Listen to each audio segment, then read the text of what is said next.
कि अगर हम लोग शांति से यहाँ शांति से बैठ करके पढ़ रहे हैं, हम लोग पढ़ा रहे हैं, चाहे छत के नीचे बैठ करके अगर पढ़ रहे हैं, तो उसमें अगर सबसे बड़ा योगदान किसी का है तो मालूम है, ठीक है। और जयंती हम लोग इसलिए मनाते हैं कि जयंती मनाने का मतलब यह है कि हम उन महापुरुषों को याद करते हैं। याद केवल चेहरा देख करके नहीं करते हैं, उनका फोटो रख करके नहीं करते हैं। याद करने का मतलब क्या है कि हम उनके किए गए कार्यों को याद करते हैं। वो हमारे समाज को क्या दिए हैं उसके बारे में हम जानते हैं, उसको याद करते हैं। आखिर कोई किसी को क्यों याद करेगा? सब लोग अपने में लगे रहें। हर आदमी चाहता है कि हम ही धनवान रहें, नहीं हम ही केवल आगे बढ़े और लोग नहीं बढ़े। लेकिन ये लोग ऐसे शख्सियत थे जो चाहते कि हम नहीं, पूरा हमारा देश आगे बढ़े। इसमें महात्मा गांधी का सबसे बड़ा प्रयास यह रहा है कि हम जो अंग्रेजों के दास्तां में जकड़े हुए थे, उनके जंजीरों में, हमारे यहाँ अंग्रेजी हुकूमत थी, ठीक है ना। तो यही एक व्यक्ति है जो आज़ादी में हम लोग को आज़ाद कराने में, जो हम लोग 15 अगस्त को स्वतंत्रता दिवस मनाते हैं, तो उस भारत को आज़ाद कराने में एक तो भूमिका रही। गांधी जी पेशे से वकील भी है। और एक बात और याद रखिए, गांधी जी एक अपनी किताब हमारी एक्सपेरिमेंट नहीं, उसमें उन्होंने लिखा है कि मैं पढ़ने में बहुत तेज नहीं था। सुन लीजिए, इतना बड़ा आदमी अपनी जीवनी में क्या लिखता है कि मैं पढ़ने में बहुत तेज नहीं था, मैं मैट्रिक 2 बार करी, ठीक है, मैं मांस भी खाया। ये जो सच्चाई थी अपने किताब में स्वीकार की। लेकिन जब वो दक्षिण अफ्रीका गए केस लड़ने के लिए, दक्षिण अफ्रीका भी एक भारत की तरह ही देश है भी, तो वहाँ भी अंग्रेजों की हुकूमत थी।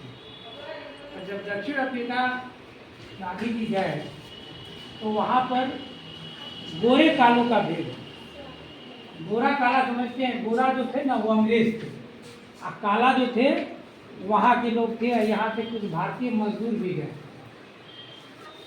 एक बार तो साउथ अफ्रीका में उनके साथ ऐसी घटना घटी कि ट्रेन से गोरे लोग उठा के स्टेशन पर फेंक दिए कि काला आदमी हमारे बोगी में कैसे चढ़ गया। लेकिन वो बैरिस्टर थे, वकील थे, उन्होंने वहाँ पर लड़ा और अकेले जो है पूरे साउथ अफ्रीका में अंग्रेजों का चना छपवा दिया, ठीक है। 1915 में जब वो भारत लौटे, भारत जनवरी 1915 में लौटे, 1915 में जब भारत लौटे तो भारत के लोगों को जानकारी थी कि हाँ एक आदमी ऐसा है जो पूरे साउथ अफ्रीका में अंग्रेजों को हिलाए हुए हैं अकेले। तो लोग गए उनके पास कि चलिए आप आंदोलन का नेतृत्व संभालिए। कहे कि नहीं, पहले मैं पूरे भारत का भ्रमण करूंगा, देखूंगा भारत को कि यहाँ के लोग कैसे रह रहे हैं, क्या उनका जुर्म हो रही, उसके बाद हम आंदोलन में जुड़ेंगे। तो वही सबसे पहला आंदोलन का 1917 में चंपारण, हम लोग का बिहार राज्य में चंपारण का नाम सुने हैं, मोतिहारी का, इसी जिला में उन्होंने सबसे पहले अपना एक चंपारण सत्याग्रह चलाया और इस तरह से आज़ादी की लड़ाई की बागडोर भारत की अपनी संभाला। और तब से लेकर के उन्हीं के नेतृत्व में भारत जो है आज़ादी की लड़ाई लड़ा और अंततः 15 अगस्त 1947 को देश हमारा आज़ाद। तो महात्मा गांधी का सबसे बड़ा प्रयास किया था कि बच्चे जो हैं वो ठीक ढंग से पढ़ें और बच्चे पढ़ाई ऐसा पढ़ें कि केवल किताबी ज्ञान न लें, बल्कि वो बुनियादी ज्ञान लें, ताकि उस ज्ञान से वो क्या करें, उस ज्ञान से वो प्राप्त करके और अपना रोजगार कर सके, अपने लिए कमाने का एक उद्यम जो है स्थापित कर सके। इसके लिए उनका विशेष प्रयास था। तो इसको लेकर के उन्होंने कई जगह बुनियादी स्कूल खोलने की पहल उन्होंने की थी। ठीक है, हमारे ज़िले में भी बुनियादी स्कूल है सिवान जिले में। और ये जो चरखा आप देख रहे हैं ना, फोटो बनाई है, तो बहुत सुंदर फोटो बनाई है। तो इस चरखा से सूत काटा, उसको काटना बोलते हैं, काटना नहीं, सूत को क्या किया जाता था, काट करके धागा तैयार किया जाता, और फिर धागा से क्या किया गया, बुनाई करके, जैसे स्वेटर बुनते हैं, और कपड़ा अपने से बनाया गया। ठीक है ना, उस पर उन्होंने जोर दिया कि स्वदेशी अपनाइए, मतलब अपने ही देश के लोगों के द्वारा बनाई गई चीज़ों का इस्तेमाल आप कीजिए, अपने बनाइए, अपने ही लोगों को बेचिए। ठीक है ना, इस तरह का प्रयास महात्मा गांधी का था। तो चूँकि हम लोग के लिए, हमारे देश के लिए बहुत चीज़ दिए, यहाँ तक कि कई बार ऐसा हुआ, आपको कहा जाए कि आप एक दिन दूसरे के लिए भूखे रह जाइए, सवेरे से भूखे रहिएगा, शाम तक लगेगा कि अब पेट में चूहा कुजरा कर खाना खा। लेकिन महात्मा गांधी 21 दिन तक लगातार उपवास रहे हैं देश के आज़ादी दिलाने। 21 दिन बिना खाना पानी का कोई आदमी रह जाता है देश के, यही छोटा मोटा बलिदान नहीं है। आप लोग से कहा जाता है कि एक रूम बाहर दीजिए, नहीं तो लगता है कि कितना बड़ा मिल गया। और वो आदमी देश की आज़ादी के लिए 21 दिन तक कई बार उपवास रहे, 16 दिन, 21 दिन, 12 दिन। ठीक है, और किसी संस्था में अगर चले जाते थे तो सबसे पहले जानते हैं कहाँ जाते थे, कहाँ जाते थे, सबसे पहले शौचालय में जाते थे।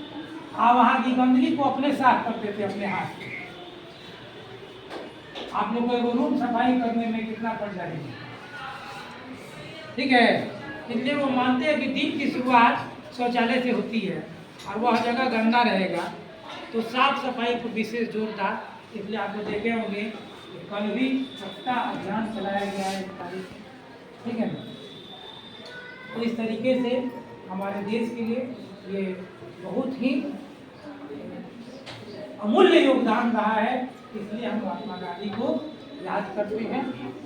और उनका सबसे बड़ा जोर किस पर था, अहिंसा पर। किस पर जोर था, अहिंसा पर। अहिंसा का मतलब होता है कि हम कोई भी चीज़ किसी जीव की हत्या करके नहीं प्राप्त करें, बल्कि हर जीव को समान अधिकार है जीने का। तो इस तरह से उन्होंने अहिंसा पर बल दिया। और भारत इकलौता देश है जो बिना युद्ध लड़े शांति और अहिंसा के बल पर महात्मा गांधी के नेतृत्व में आज़ादी पाई है। बाकी देश अपनी आज़ादी के लिए लड़ाई लड़े हैं और लड़ाई में लाखों लोग मारे गए। ठीक है, तो इस सब कृतियों के चलते, इन सब कार्यों के चलते हम महात्मा गांधी को याद करते हैं और इनको राष्ट्रपिता की भी उपाधि मिली हुई है और किसी को नहीं। ठीक है, तो इस तरह से उनके बारे में हो गया। ठीक उनके बदल में जो फोटो लगी है वो फोटो लाल बहादुर शास्त्री की है। ये ऐसे बालक की कहानी है जो कद में छोटा था, कद में हाइट बहुत कम थी उनकी, कद में छोटा था लेकिन कारनामे बहुत बड़े बड़े। उनका भी जन्म होता है 2 अक्टूबर को ही 1904। आप प्रयाग का नाम सुने होंगे, इलाहाबाद। प्रयाग एक ऐसा जगह है जो 3 नदियों का संगम है, गंगा, यमुना और विलुप्त सरस्वती। सरस्वती का नाम है, सरस्वती नदी पहले बहती थी लेकिन आज विलुप्त है, तो उसको संगम कहा जाता है। वहाँ लोग नहाने जाते हैं, बहुत पवित्र स्थान है। तो उसी गंगा के संगम पर आज भी मेला लगता है कुंभ का। हर 12 साल पर कुंभ का मेला लगता है और 6 साल पर अर्ध कुंभ का मेला लगता है। तो कुंभ का मेला लगा हुआ था और यह लाल बहादुर शास्त्री जो बालक रूप है, उनके माता पिता उस मेले में जाते हैं और मेला में इतना भीड़ था कि धक्का धक्की में वह बालक हाथ से क्या हुआ, गिर गया और भीड़ के रेला में कहाँ फेंका गया पता नहीं। अब इसके माँ बाप बेचैन हैं कि अपने पुत्र को खोजने के लिए कि कहाँ गया मेरा बालक। ठीक है, जब भीड़ शांत हुई, अभी लोग पूरा परेशान, उनकी माँ वो बिलख रही थी, हल्ला नहीं करो, तब तक नदी में इन लोगों ने देखा, पानी के किनारे पर कूद जाके कहीं उसमें बच्चा मेरा बह नहीं गया, हल्ला नहीं करो, तो देखा कि एक नाव पर एक मछुआरा जो है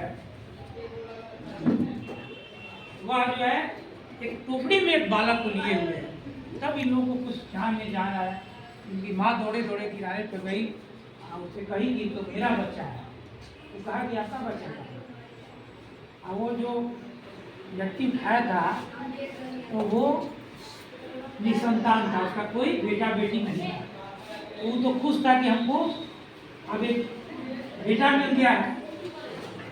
ठीक है, तो वह कहा कि नहीं, मैं आपको नहीं दूंगा। तो उन्होंने पुलिस को बुलाया, लोगों को इकट्ठा किया और साबित किया कि ये मेरा ही बच्चा है। ठीक है ना, कई प्रमाण दिखाए उन्होंने, जो कपड़ा पहनाया था इस तरीके से उन्होंने उसे कहा कि ये मेरा बेटा है। ठीक है, तो लोगों को प्रमाण जब दिया तो पुलिस ने भी उसको दबाव डाला कि तुम बच्चे को दे दो। तो कहा कि ठीक है, इतना देर में हम इस बच्चे को, बच्चा पेशाब किया है कपड़े पर या गंदा किया है तो हम इसकी सफाई किए हैं, और इतना देर में हमने दूध भी पिलाया है इसको, इसलिए उसके लिए हमको क्या चाहिए, क्षतिपूर्ति चाहिए, पैसा चाहिए। तो तुरंत जो लाल बहादुर शास्त्री के पिताजी थे उन्होंने तुरंत नया शॉल रखा था, उस नया शॉल और कुछ मुद्रा जो है उनको दे दिया और बच्चे को ये लेकर के आए। ठीक है ना, और इनका जो घर था वहाँ से 5-6 किलोमीटर की दूरी पर स्कूल था। कितना दूर से आते हैं, आधा किलोमीटर, 1 किलोमीटर से उनका 5-6 किलोमीटर दूर थी। और बीच में नदी थी, बीच में क्या थी, हाइट छोटा था, नदी पार करके रोज स्कूल जाते थे। एक दिन भी स्कूल उनका नागा नहीं होता था, गैपिंग नहीं होता। कई बार ऐसा होता था कि हिलोरा ऐसे मारता था तो किताब का बस्ता को सर पर ऐसे रख करके बांध करके और तैर करके पार करके स्कूल जाया करते। कितना कठिन जीवन। ऐसे करते करते एक दिन ऐसी स्थिति आई कि जब भारत आज़ाद हुआ तो आज़ाद भारत प्रथम प्रधानमंत्री तो पंडित जवाहरलाल नेहरू थे, लेकिन उसके बाद अगर कोई प्रधानमंत्री बना कौन बने? तो जब ये प्रधानमंत्री बने तो देश के सामने बहुत संकट था। एक बार तो ऐसी स्थिति आ गई कि जब पाकिस्तान हमला किया था कश्मीर पर, ठीक है, तो बहुत विकट स्थिति आ गई। देश के पास अन्न नहीं था, अनाज नहीं था खाने को। अमेरिका से सहायता मांगा तो अमेरिका ने गेहूं देने से इनकार कर दिया। तो बहुत स्वाभिमानी आदमी थे, कि किसी से हम मांगेंगे नहीं। और उन्होंने आह्वान किया किसानों को, क्या कहा कि तुम उत्पादन बढ़ाओ अनाज का, ठीक है, और देश के लोगों से कहा आप सप्ताह में एक दिन सोमवार के दिन उपवास रखें, व्रत रखें, फास्टिंग रखें। इस दिन सोमवार के दिन पूरे देश के लोगों से कहा कि हर सप्ताह सोमवार के दिन क्या करें, अनाज नहीं खाएं, एक दिन उपवास रखें। इससे देश के पास जो अनाज की कमी है हम लोग बहुत कम दिनों में उसको पूरा कर सकते। इधर किसानों को कहा कि तुम अनाज का उत्पादन बढ़ाओ, और वही नारा दिया, जय जवान जय किसान।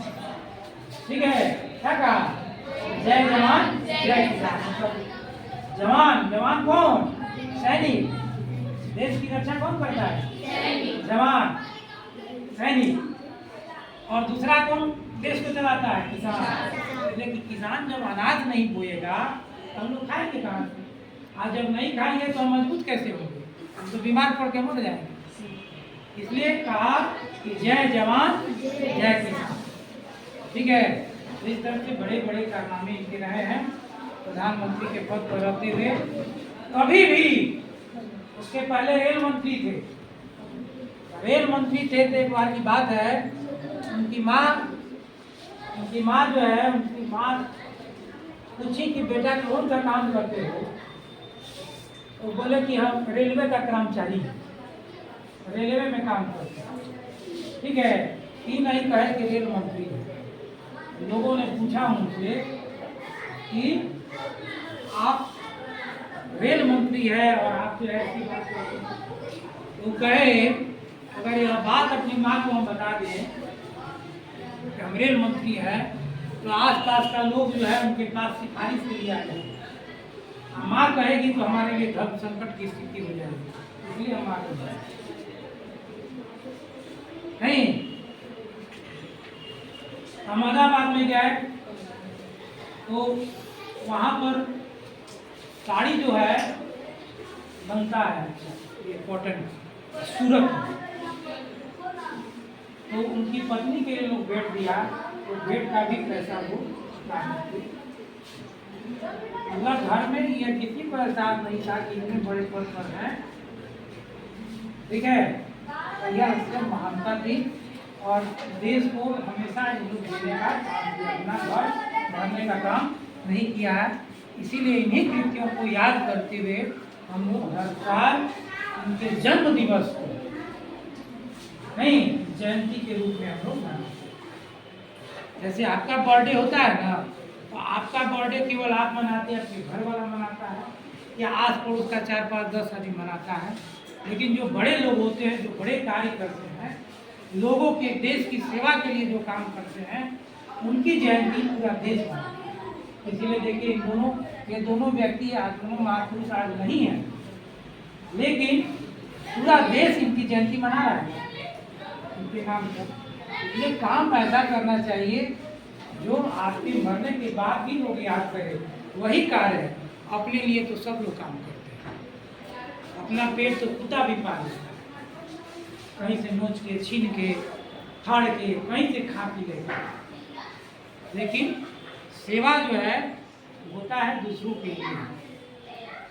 ठीक है, तो आप लोग भी इन दोनों महापुरुषों की जीवनी को आप हम कहेंगे कि पढ़ें और पढ़ करके इनकी जीवनी से कुछ सीखें और सीख करके अपने जीवन में उसको उतारें।